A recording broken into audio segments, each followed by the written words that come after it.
jullit bu góor ak bu jigéen weer waa ngi ñëw jëm si ci yéen nañ farlu gaaw jublu ci yéen làq nga neel ni Ramadan lay farata nga matale la cay sunna nga ràññale loo ci xamul bul jëllale leerlul ci weer wi Ramadan say kàddu it rafetalal sa jaamu gi na nga matal saw yaramit nang ko yiwal ci barke weeru Ramadan. mbokki asalaamaaleykum wa rahmatullahi wa barakaatu. mbokk yi bàyyi xel tey safoo chaîne bu mag bi di Afia TV, la chaîne qui éveille les consciences. ñu ngi leen di nuyu di leen ziyaara di leen balaq di leen baal yàlla boo leen di jéggal ci barke alquran. di wax na rek ñi nga xam ne noonu lañ koy baaxoo ànd ak yéen ci weeru koor wu ne ci naafile yi ci bis bu ne ak ci waxtu yi jàpp yi ak waxtu yi dog yi noonu itam lañ ko fas yéene àndaate ak yéen insha allahu rabbi ci kàttanu yàlla ak mbaaxam ci mboolem diiru weeru koor yépp.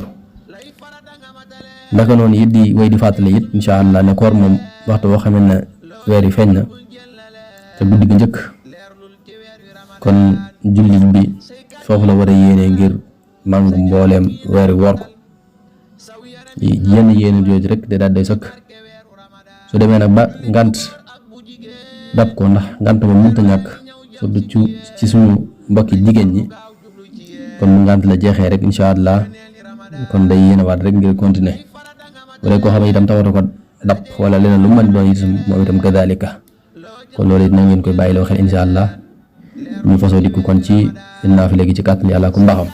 guddi gi njëkk ci weeru koor ku ci julli fukki raaka bu ci xamee ginnaaw fatiha inna anzalnaahu ak suratul kaafiruun ak suratul ixlaas mi xul huwallahu ahad lu ci ne ñaari yoon yàlla dana araamal aw yaram ci sawara te bu ñaanee aajoom itam yàlla dana ko faj. kon yàlla nangul leen te nangul nu. salaamaaleykum wa rahmatullah. bismillah. Touba ñu ngi jàpp 5h47 di dog 19h20. Diourbel ñu ngi jàpp 5h48 di dog 19h21. Thiès ñu ngi jàpp 5h51 di dog 19h24.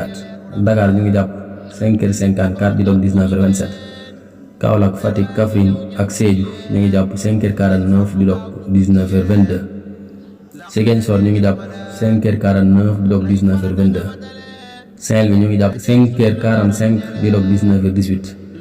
Louga ñu ngi jàpp 5h45 di dog 19h18. Tamba, Kédougou ñu ngi jàpp 5h39 di dog 19h12. Matam, Kolda ñu ngi jàpp 5h42 di dog 19h15. jullit bu góor ak bu jigéen weer waa ngi ñëw jëm si ci yéen nañ farlu gaaw jublu ci yéen làq nga neel ni Ramadan